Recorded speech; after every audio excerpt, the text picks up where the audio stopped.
से ब्रह्म सांगरे एकाकार हवा पे चेष्टा करबा। आखि बंद कर बसंतु। ओम पूर्णमदः पूर्णमिदं पूर्णात् पूर्णमुदच्यते पूर्णस्य पूर्णमादाय पूर्णमेवावशिष्यते। ओम शांति शांति शांति। ओम गुरुभ्यो नमः। सभी को अहम ब्रह्मास्मि। ठीक अच्छे। गतकाली आम चर्चा ही साकार उपासना एवं निराकार उपासना कौन आउ गतकाली आम बुझी काली चर्चा संपूर्ण टिके लंबा होगला अधिक समय होगला किसी प्रश्नोत्तर कार्यक्रम हो पारानी आम काली कथबार्ता ही आज प्रश्नोत्तर कार्यक्रम रहिबो। तो लक्ष्मी भणी कौन पचारे कहते पचारत आप पचारतु प्रश्न आरंभ करिया। गुरुजी आज्ञा देखंतु आमर जेहेतु ओडिशा माटी आमर जन्मभूमि ओडिशा रे प्रायतः 12 मासरे 13 ओषा समस्ते करନ୍ତି। तो साधारणतः एड़ाक कौन बहुत प्रकार द्रव्य सब एकाठी करके पूजा करନ୍ତି। फूल फल धूप दीप नैवेद्य सब एकाठी करके पूजा करନ୍ତି। तो मोर प्रश्न होउची पूजा कौन, पूजा काहाकु करिबा, पूजा केमिति करिबा आ पूजार मूल उद्देश्य कौन? गुरुजी सुंदर आ उपरे टिके गभीर भाव आलोकपात करंतु। निश्चय निश्चय प्रश्न बहुत गभीर। आउ देखंतु ये प्रश्नर उत्तर जो माने गोटे प्रश्नर उत्तर दौ दौ द्वितीय तृतीय प्रश्न भी ता भितरे कवर हो जाय पारे। बुझी पारछन्ते।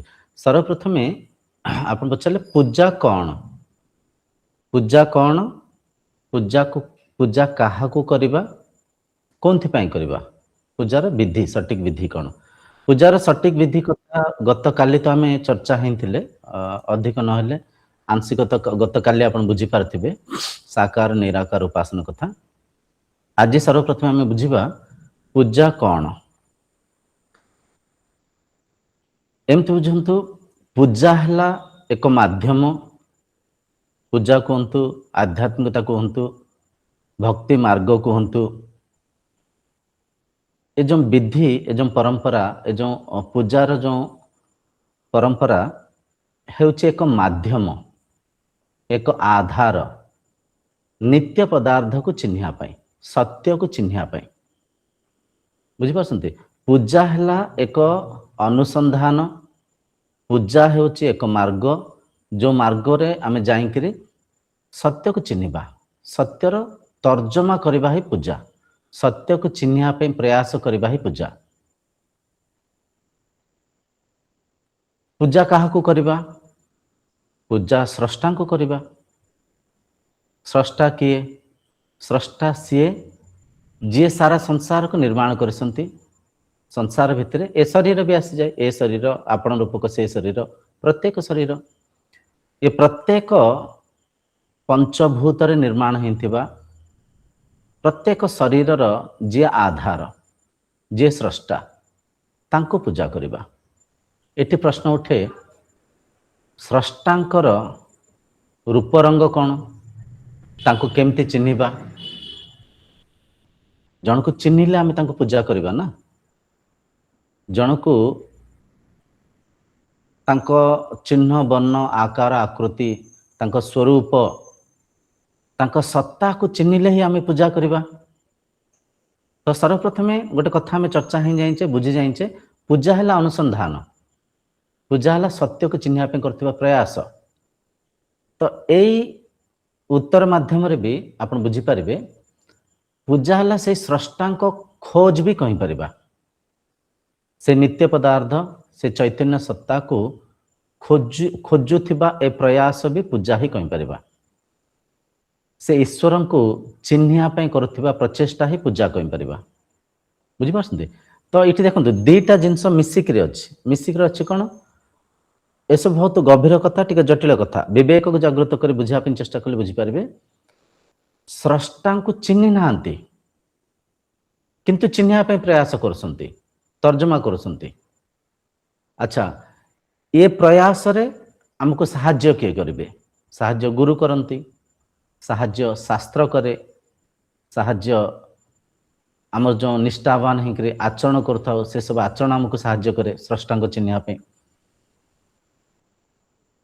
इठी प्रश्न उठे शास्त्र रे स्रष्टांकर कौन वर्णना अच्छी, यदि शास्त्र आमको साहाଯ୍य करे, शास्त्र रे स्रष्टांकर, स्रष्टा माने किए ईश्वर, जो चिरंतन शक्ति, जो शक्ति रु ये संपूर्ण संसार निर्माण है। अच्छा, शास्त्र आमे अधिक नहले अल्प बहुत तो पढ़ीचे। सर्वप्रथम आम समस्त किछटा कथा जानीचे, कॉमन कथा कौन जानीचे, आम समस्त जानीचे ईश्वर ठारो ये संसार निर्माण है। ईश्वर को पूर्वर किछि भी नथिला, केवल से ईश्वर ही थिले, से ईश्वर तांको माध्यम रे तांको भितरे सीए ही ए संसार को गढ़ी, बुझिपारछंती, माने से एक थिले, जद्य से एक थिले, एक रु अनेक ही सन्ति, केमती कोठी कौ स्तर रे, जद्य से कथा को आम तर्जमा करबा बुझिबा, से एक थिले, से एक ही अच्छंती मध्य, स्रष्टा एक थिले, स्रष्टा एक अच्छंती मध्य। कहीं ना आम चर्चा रे बहुत थर कहूँ था ईश्वर केते जन, ईश्वर एक, ईश्वर एक, जानी अजाण कहूँ था, आम अजाणत आम एक एक एक कहूँ था। जेकोसी जाति, जेकोसी धर्म, जेकोसी वर्णपंथ, जेकोसी आचरण, जेकोसी पूजा विधिर जो शास्त्री मानक आप पचारे ईश्वर केते, ईश्वर केते जन, से एकदम उत्तर दियंती ईश्वर एक, ईश्वर एक थिले, ईश्वर एक अच्छंती। ताहले ए जो संसार रचना केमती हैला, संसार को अनित्य कहा जाए, संसार को माया कहा जाए, संसार को से स्रष्टांकर लीला कहा जाए। अनित्य माने जहाँ नित्य नुह, शाश्वत नुह। अच्छा, संसार जद्य अनित्य, ताले स्रष्टांक वर्णना कौन लिखाई, से ईश्वर स्वरूप कथा शास्त्र रे कौन लिखाई, शास्त्र रे लिखाई ईश्वर हेले सच्चितानंद स्वरूप, सत युक्त चित युक्त आनंद, सच्चितानंद। सत माने कौन, सत माने सत्य, ईश्वर हेउसंती सत्य। सत्य माने, सत्य माने जे परिवर्तन हुअंतिनी, जे थिले, जे अच्छंती, जे रहिबे, जहाँकर कौन सी परिवर्तन नाही। ये सब कथा को ध्यान से बुझंतु, कहीं ना ए सब कथार आधार रे आमे स्रष्टा को बुझीबा, स्रष्टा को चिन्हिबा। तो सर्वप्रथम कह जाउछि स्रष्टा हेले सत, सत्य। तापर कह जाउछि चित, चित माने चैतन्य स्वरूप, चैतन्य स्वरूप, चेतना स्वरूप। चेतना कौन, चेतना से जे स्वयं प्रकाशी, जे साक्षात जीवंत, जे स्वयं परिचालक। आमे संसार को जड़ चेतना रे मानि थाउ, जड़ चेतना।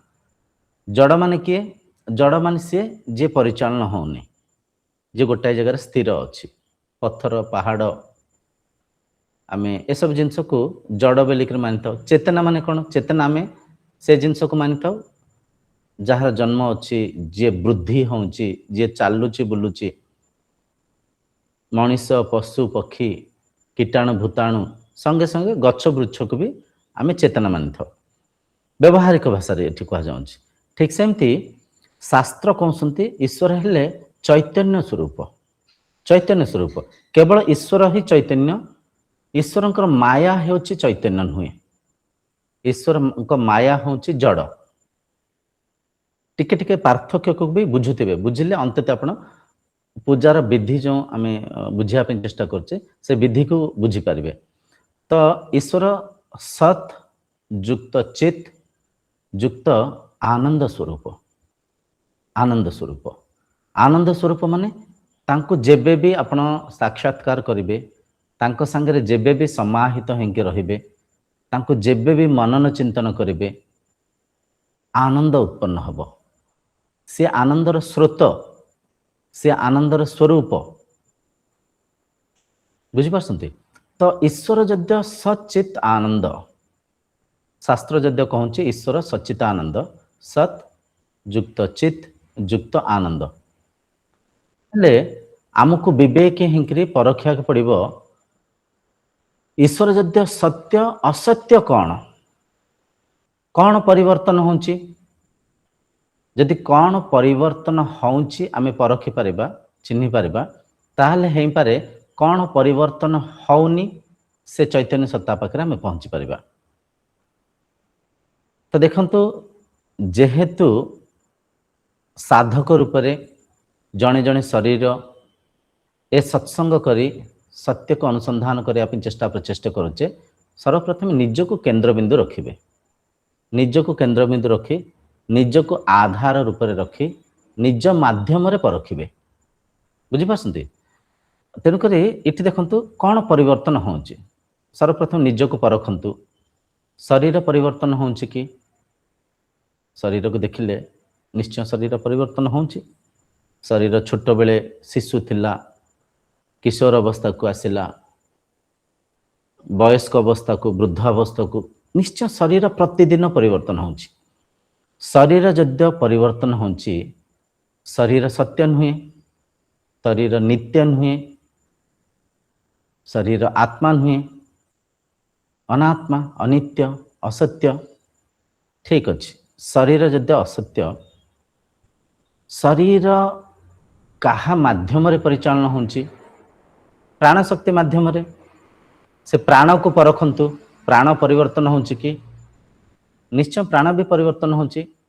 ଆମେ ଦେଖିଥିବା, ଆମେ ବେଳେବେଳେ ଭାରି ଉତ୍ସାହିତ ଥାଉ, ଆମେ ସବୁ କାମ କାର୍ଯ୍ୟ କରିବା ପାଇଁ ଭାରି ଉତ୍ସାହ ଲାଗିଥାଉ, ଭାରି ଉଲ୍ଲାସିତ ମନ ଥାଏ, ଭାରି ଫୁର୍ତ୍ତି ଥାଉ, ଆମେ ଭାରି ଫୁର୍ତ୍ତି ଥାଉ ସବୁ କାମ କାର୍ଯ୍ୟ କରିବା ପାଇଁ, ଚଲା ବୁଲା ଯିବା ପାଇଁ ଭାରି ଉତ୍ସାହିତ ଥାଏ, ଆମ ଭିତରେ ଆକାଂକ୍ଷା ଥାଏ। ବେଳେବେଳେ ଆପଣ ଦେଖିଥିବେ ଭାରି ନିରୁତ୍ସାହ ଲାଗେ, କମଜୋର କମଜୋର, ଯେମିତି ମାନେ ଅଳସୁଆ ଅଳସୁଆ, କିଛି କାମ କରିବା ପାଇଁ ଇଚ୍ଛା ହୁଏନି। ଏସବୁ କ'ଣ? ପ୍ରାଣର ପରିବର୍ତ୍ତନ। ପ୍ରାଣର ପରିବର୍ତ୍ତନ ମାଧ୍ୟମରେ ଶରୀର ଉତ୍ସାହିତ ରହୁଛି କିମ୍ବା ନିରୁତ୍ସାହିତ ରହୁଛି। ତ ଯଦ୍ୟ ପ୍ରାଣ ପରିବର୍ତ୍ତନ ହେଉଛି, ପ୍ରାଣ ନିତ୍ୟ ନୁହେଁ, ପ୍ରାଣ ସତ୍ୟ ନୁହେଁ, ପ୍ରାଣ ମଧ୍ୟ ଅନିତ୍ୟ। ପ୍ରାଣ ପରେ ମନକୁ ଦେଖନ୍ତୁ, ମନକୁ ପରଖିବା। ମନକୁ ମାଧ୍ୟମ କରି ଆମେ ପ୍ରାଣ ଶକ୍ତିକୁ, ମନକୁ ମାଧ୍ୟମ କରି ଆମେ ଏ ଶରୀରକୁ, ମନକୁ ମାଧ୍ୟମ କରି ଆମେ ଏ ସତ୍ସଙ୍ଗକୁ ପରଖୁଛେ। ତାହେଲେ ମନ ପରିବର୍ତ୍ତନ ହେଉଛି କି? ନିଶ୍ଚୟ ମନ ପରିବର୍ତ୍ତନ ହେଉଛି। ମନରେ କେତେବେଳେ ଆମର ଶାନ୍ତତା ସ୍ଥିରତା ରହୁଛି, ମନରେ କେତେବେଳେ ଶୀତଳତା ରହୁଛି, ସ୍ନେହ ଶ୍ରଦ୍ଧା ପ୍ରେମ ଭାବ ରହୁଛି, ମନରେ କେତେବେଳେ ଚଞ୍ଚଳତା ଅସ୍ଥିରତା ବ୍ୟଗ୍ରତା କ୍ରୋଧ ରହୁଛି, ଈର୍ଷା ରହୁଛି, ମନ ଚଞ୍ଚଳ ରହୁଛି, ତ ମନ ବି ପରିବର୍ତ୍ତନ ହେଉଛି। ମନର ଯେଉଁ ଅବସ୍ଥାକୁ ଯଦି ଆମେ ଦେଖିବା, ଜାଗୃତ ଅବସ୍ଥାରେ ମନ ଏକ ପରିକାର ହେଉଛି, ତାପରେ ସ୍ୱପ୍ନ ଅବସ୍ଥାରେ ମନ ଆଉ ଏକ ପରିକାର ହେଇଯାଉଛି, ସୁଷୁପ୍ତି ଅବସ୍ଥାରେ ମନ ସମ୍ପୂର୍ଣ୍ଣ ମୌନ ହେଇଯାଉଛି। ତ ମନ ବି ପରିବର୍ତ୍ତନ ହେଉଛି, ମନ ବି ପରିବର୍ତ୍ତନ ହେଉଛି। ମନର ଅବସ୍ଥା ବି ପରିବର୍ତ୍ତନ ହେଉଛି, ମନ ବି ପରିବର୍ତ୍ତନ ହେଉଛି। ଯଦ୍ୟ ମନ ବି ପରିବର୍ତ୍ତନ ହେଉଛି, କ'ଣ ପରିବର୍ତ୍ତନ ହେଉନି? ଆମେ କହିଲେ ଈଶ୍ୱର ସଚ୍ଚିଦାନନ୍ଦ ସ୍ୱରୂପ, ସତ୍ ମାନେ ସତ୍ୟ, ଯିଏ ସଦା ସର୍ବଦା ଥିଲେ, ଅଛନ୍ତି, ରହିବେ।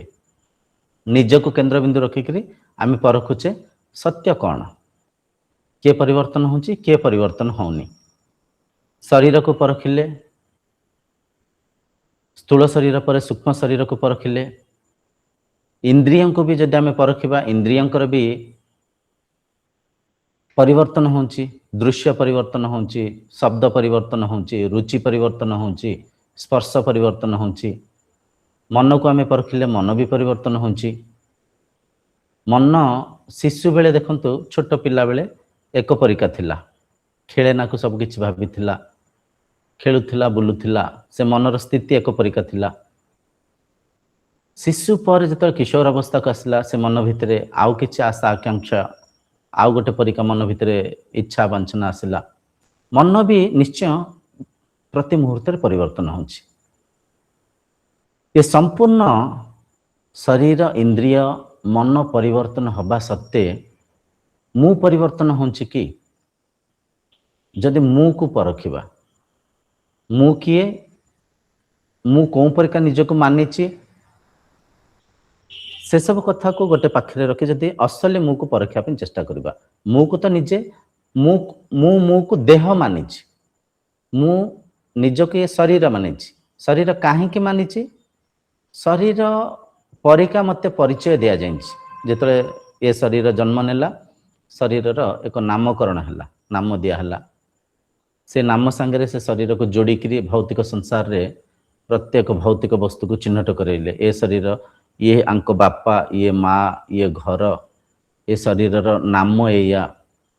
ତ ସେଇପରିକା ଯେହେତୁ ପରିଚୟ ଦିଆଯାଇଛି, ସେଇପରିକା ମୁଁ ନିଜକୁ ମାନିଛି। କିନ୍ତୁ ସତ୍ୟରେ ମୁଁ କ'ଣ ଏ ନାମ କି? ସତ୍ୟରେ ମୁଁ କ'ଣ ଏ ଶରୀର କି? ସତ୍ୟରେ ମୁଁ କ'ଣ ଏ ଇନ୍ଦ୍ରିୟ କି? ସତ୍ୟରେ ମୁଁ କ'ଣ ଏ ଯେଉଁ ହାଡ଼ ମାଂସରେ ଗଢ଼ା ହେଇଥିବା ଏ ଢାଞ୍ଚା କି? ଯଦି ପରଖିବା,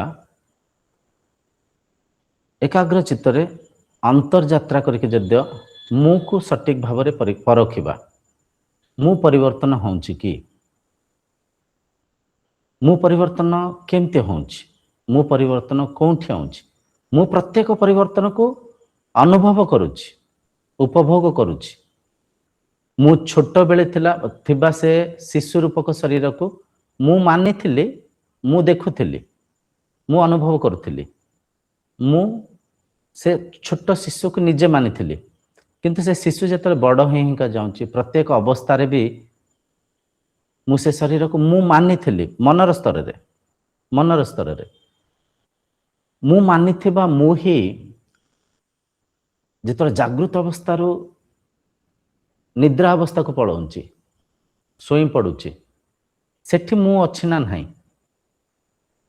ଜାଗୃତ ଅବସ୍ଥାରେ ତ ମୁଁ ଦେହକୁ ନିଜେ ମାନିଥିଲି, ସଂସାରକୁ ବିଭିନ୍ନ ରଙ୍ଗ ରୂପରେ ମାନିଥିଲି, ଆକାର ଆକୃତିରେ ଚିହ୍ନିଥିଲି, ବର୍ଣ୍ଣପନ୍ଥରେ ବିଭିନ୍ନ ଅନେକ ରୂପରେ ଜ୍ଞାନର ସ୍ତରରେ, ମନର ସ୍ତରରେ ଏ ସଂସାରକୁ ବିଭିନ୍ନ ରୂପରେ ମୁଁ ମାନିଥିଲି, ଚିହ୍ନିଥିଲି।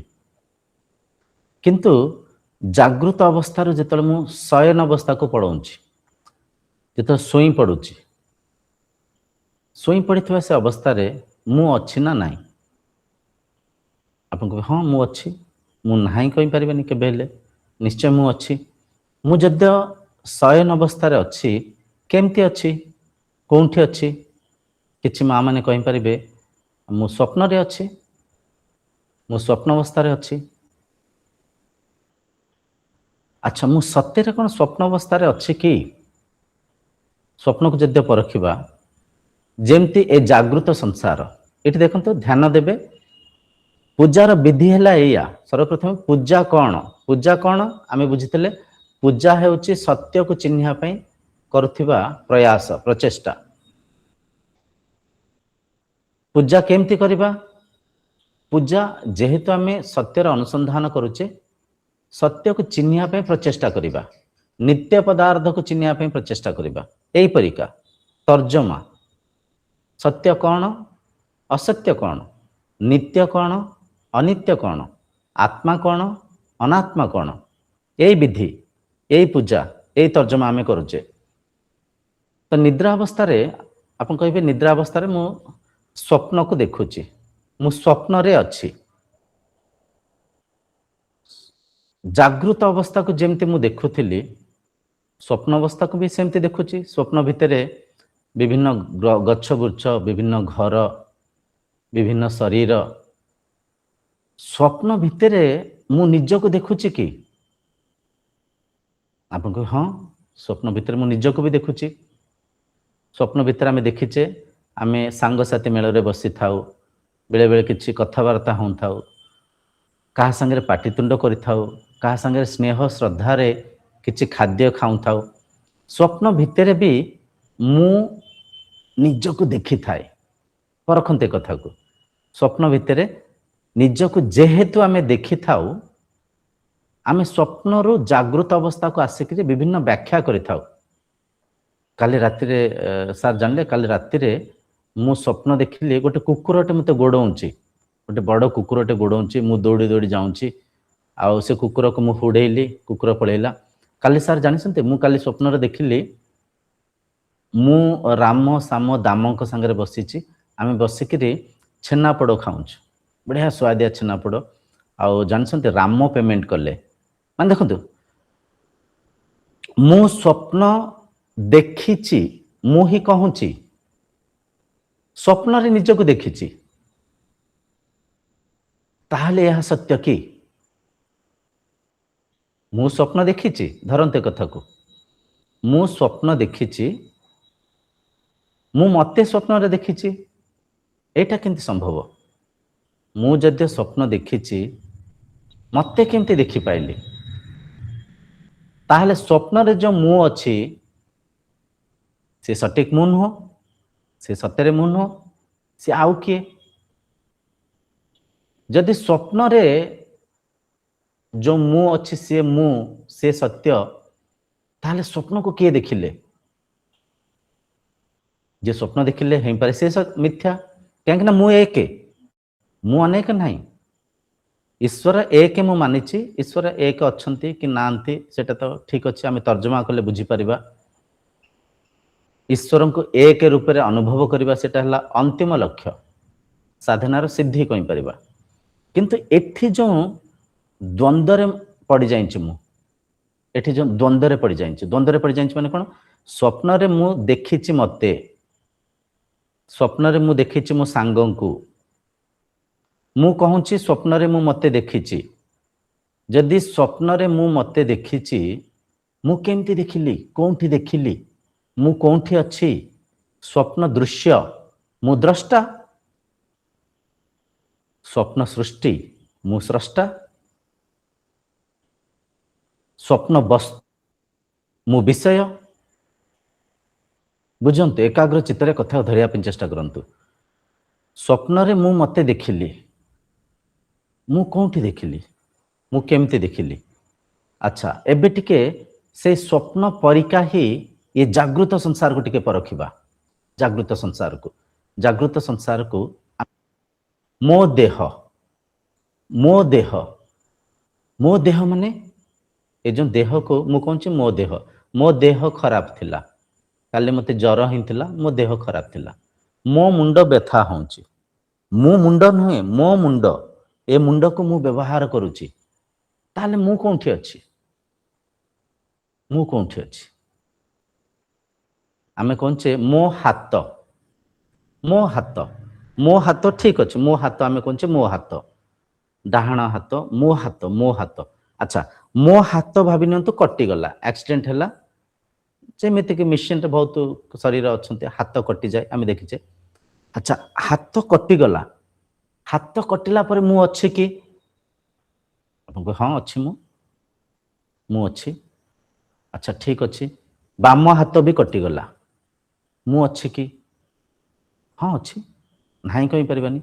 मो गोड़, मो गोड़ भाविनतु मो गोड़ कटिगला, मु अच्छी कि? हाँ मु अच्छी, मु नहीं कहि परिबानी।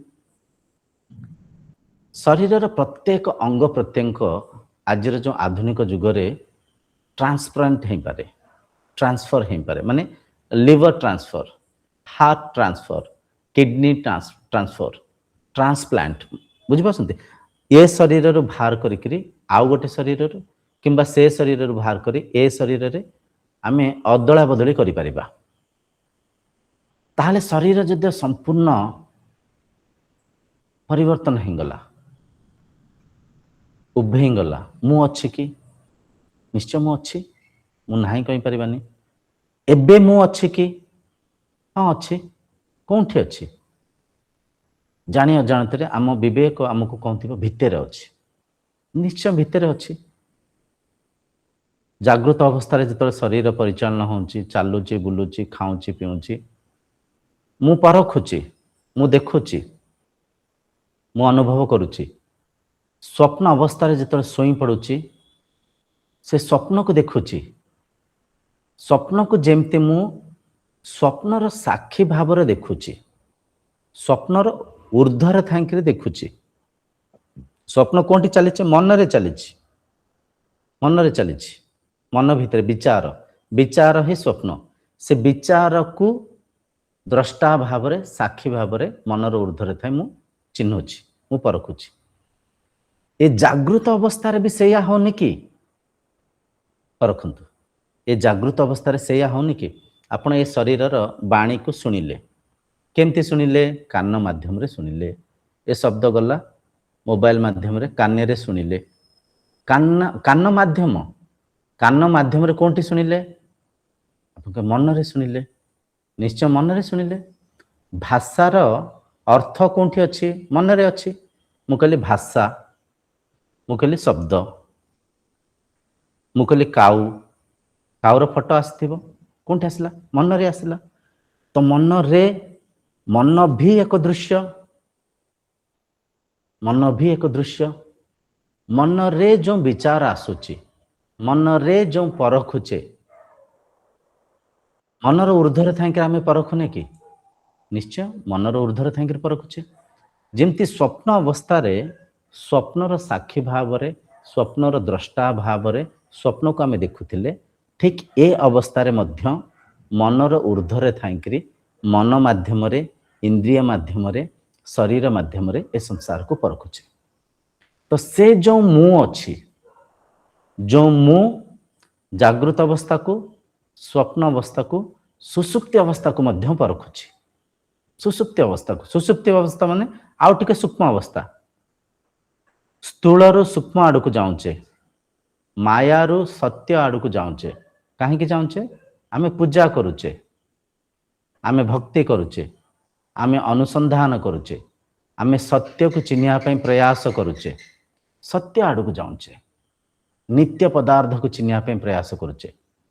सुसुप्ति अवस्था, सुसुप्ति अवस्था माने गाढ़ निद्रा अवस्था, जोंठी स्वप्न भी नहीं, जागृत संसार भी नहीं। मु अच्छी कि? आप हाँ अच्छी, मु नहीं कही पारिबिनी।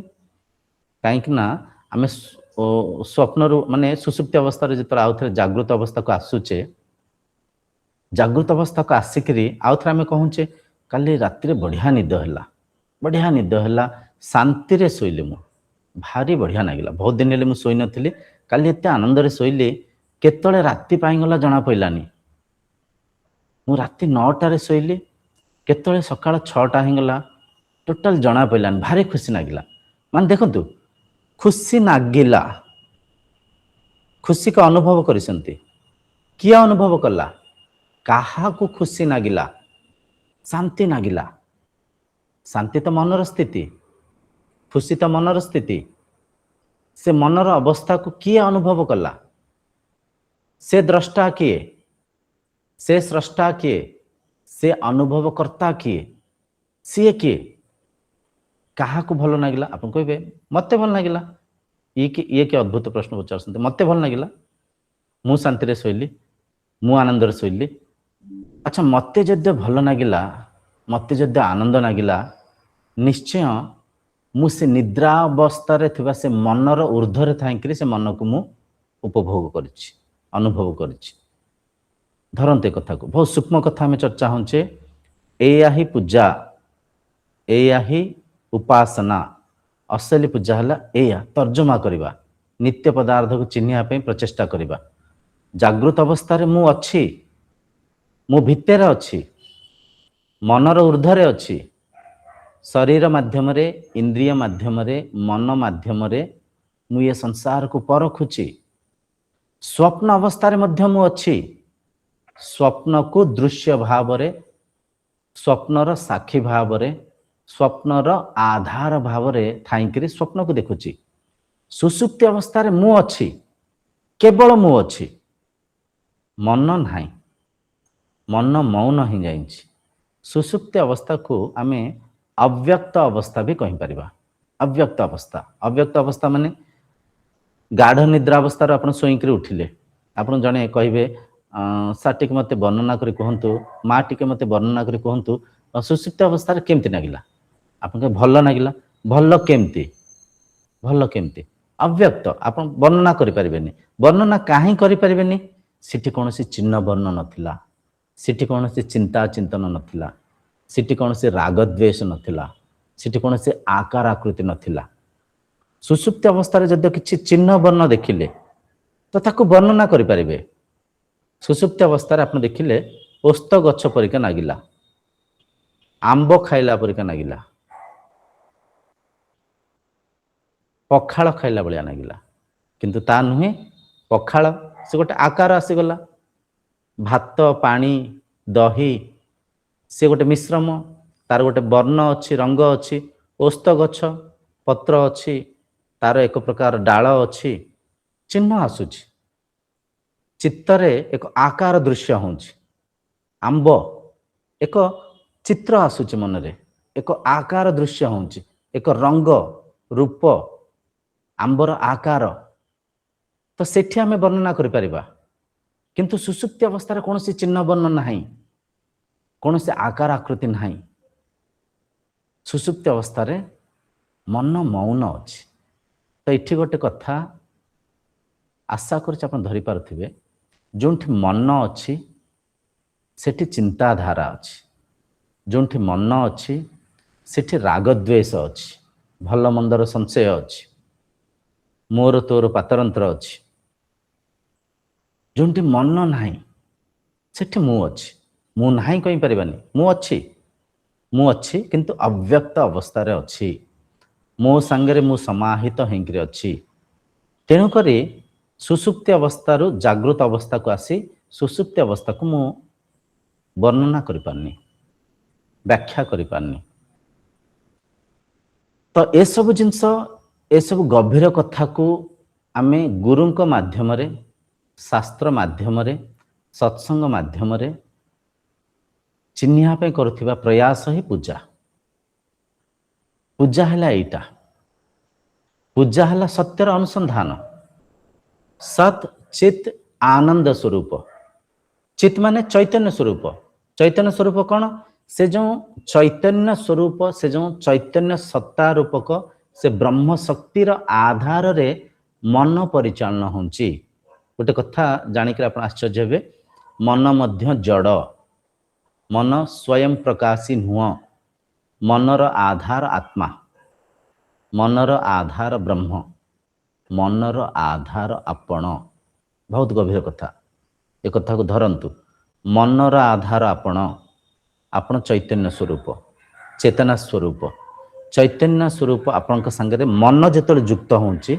मन भितर जो अनुभवर स्मृति जागृत होउची राग द्वेष जागृत होउची भल मंद जागृत होउची बुझी पासंती जने व्यक्ति कहले मु ईश्वर को देखिली आपण पचारे माँ केमती देखिले स्वप्न रे देखिली स्वप्न रे देखिले केमती देखिले कौन देखिले ना मु देखिली भगवान शिव बसिसंती तपस्या करसंती मु देखिली भगवान राम आसीसंती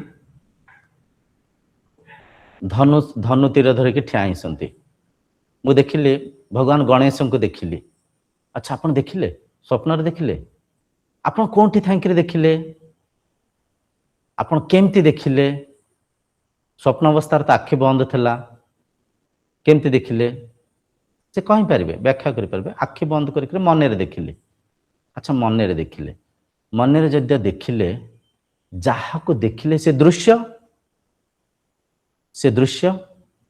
जे देखिले से दृश्यर जे आधार से दृश्यर जे द्रष्टा से आपण अच्छा एठी परखंतु दृश्य नित्य ना अनित्य दृश्य सत्य ना असत्य परखिला आपण जानि पारिबे आपण को भी दृश्य अनित्य अनित्य माने कोन जे किछि समय रहउची अदृश्य ही जाउची जे आकार आकृति परिवर्तन करूची जे किछि समय गोटे परिका आ किछि समय पर आ गोटे परिका तो जदि दृश्य अनित्य ताहले दृश्य असत्य जदि दृश्य असत्य अनित्य ताहले दृश्य भगवान केमती हेले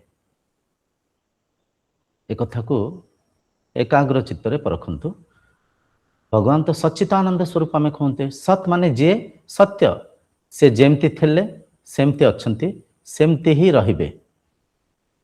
आत्मार जन्म नाही, आत्मा वृद्धि हुएनी, आत्मा वृद्ध हुएनी, आत्मार मृत्यु हुएनी, मृत्यु ही माने आत्मार मृत्यु मध्य हुएनी।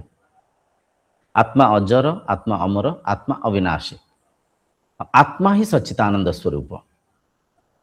तो ए जो आमे प्रचेष्टा करुचे ये हला पूजा, ये हला पूजा। टिके पूर्व जो आप प्रश्न पचारे पूजा कौन, ये हला पूजा। पूजा काहा को करिबा? सत्य को करिबा, सच्चिदानंद स्वरूप को करिबा, सत चित आनंद स्वरूप। अच्छा, तृतीय आसी जाए आनंद स्वरूप।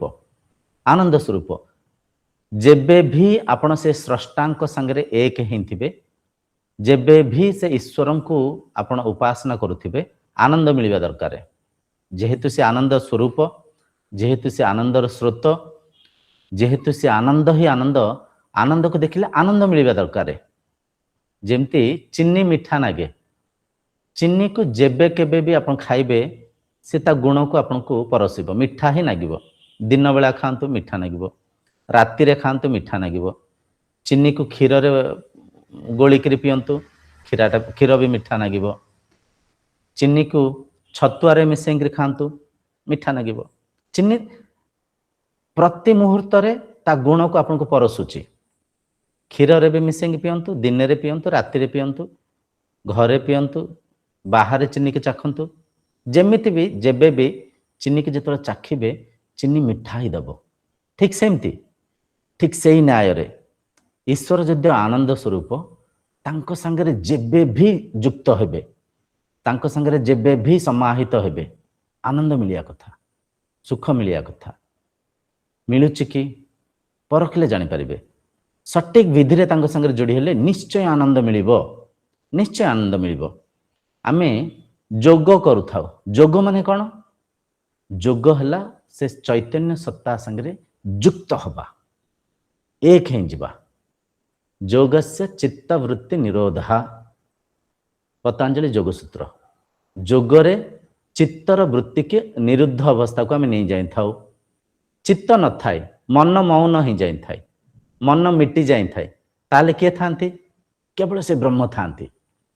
तो जद्य माँ माने बाबा माने जी भी आज सत्संग रे उपस्थित अच्छा, आपण जोग तो करुथिबे, ए कथा को अनुभव करिथिबे, केते सुख नागे, केते आनंद नागे।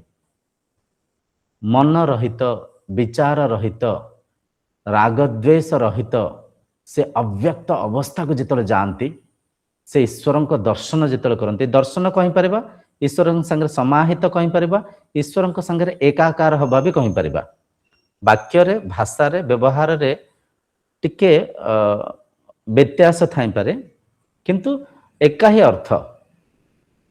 से चैतन्य सत्ता रूपक से ईश्वर को जेबे भी दर्शन करुसंती, जेबे भी अंतर्मुखी होसंती, आनंद मिलुची, आनंद मिलुची। सोईथिबा शयन अवस्था रे, सुसुप्ति अवस्था रे मन मौन ही जाउची, आनंद मिलुची। आनंद, आनंदर चरम सीमा, सहज आनंद।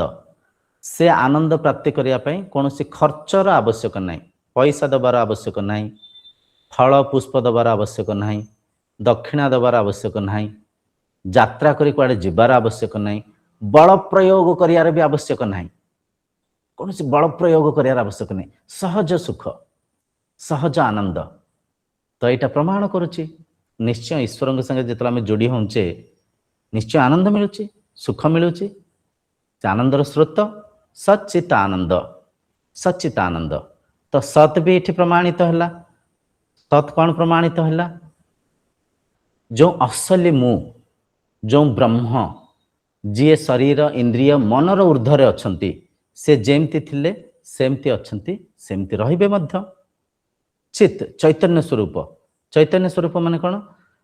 से ब्रह्म को आधार रे मन मनन करुची, चिंतन करुची।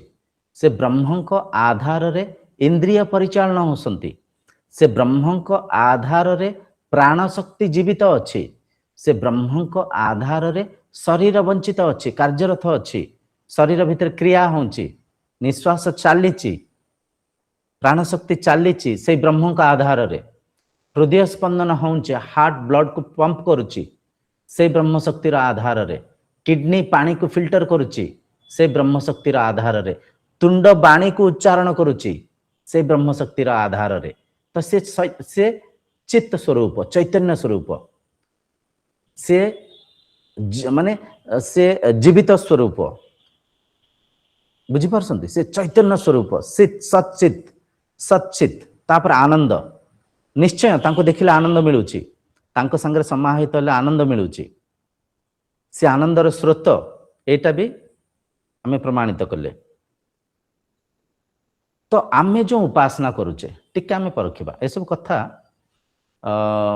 चर्चा हबर कारण काहाकू असम्मानित करबा नुहे दया कर बुझिया पे चेष्टा करिवे आम आचरण रे त्रुटि रहिबारु आम पूजा रे किछि त्रुटि रहिबारु आमे सत्य को चिनि पारने अनेक पूजा करूचे 12 मासे जेमती भौणी कहले 12 मासे 13 पर्व करूचे गोटे नेखा गाँव रे 3टा नेखा मंदिर अच्छी किंतु से पूजा माध्यम रे हमर उन्नति होउची कि हमर विकास होउची कि मन रे तृप्तता आसुची कि शांति वृद्धि करूची कि मन तृप्त होउची कि मन मुक्त होउची कि परखंतु परखंतु आमे जो ईश्वर को निर्माण करिचे से नित्य पदार्थ की विवेक हिंकरी परखंतु ते नित्य पदार्थ की नित्य पदार्थ माने तांको रूप रे तांको रंग रे तांको वर्ण रे कौन से परिवर्तन न आसीबा दरकार नित्य माने सी जे सेमती थिले सेमती अछंती सेमती रहिबे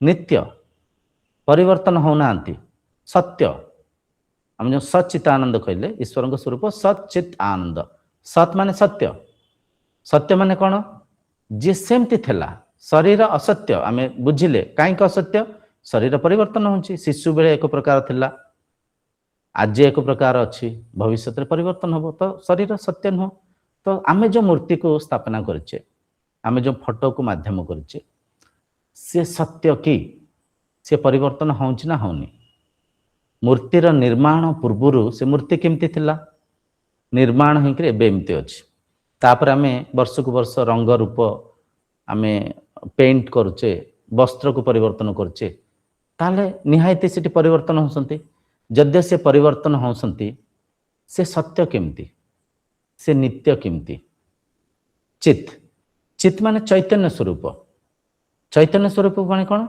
जे स्वयंभू स्वयंभू कह जाए ईश्वर को स्वयंभू निजे चलती बुलती निजे काम कार्य करती आम जो भौतिक उपासना आम कहचे मूर्ति को प्राण प्रतिष्ठा करी जीवदान दौचे अच्छा प्राण प्रतिष्ठा पूर्वर मूर्ति जो परिका थिला फोटो जो परिका थिला प्राण प्रतिष्ठा पर से मूर्ति रे से फोटो रे परिवर्तन आसुची कि मूर्ति चालुची बुलुची कि भोग प्रसाद खाऊची कि निजस्व शौच शुद्धि करुची कि परख्यार आवश्यक अच्छी जदि करूनी ताले आमे किछि मानिचे आम मानिबार किछि त्रुटि रहूची सत चित आनंद आनंद अच्छा आमे जो भौतिक संसार रे ईश्वर को निर्माण करिचे बेले बेले आमे ईश्वर को प्रशंसा करता प्रभु जदि किछि तांको माध्यम रे पाइला परिका नागे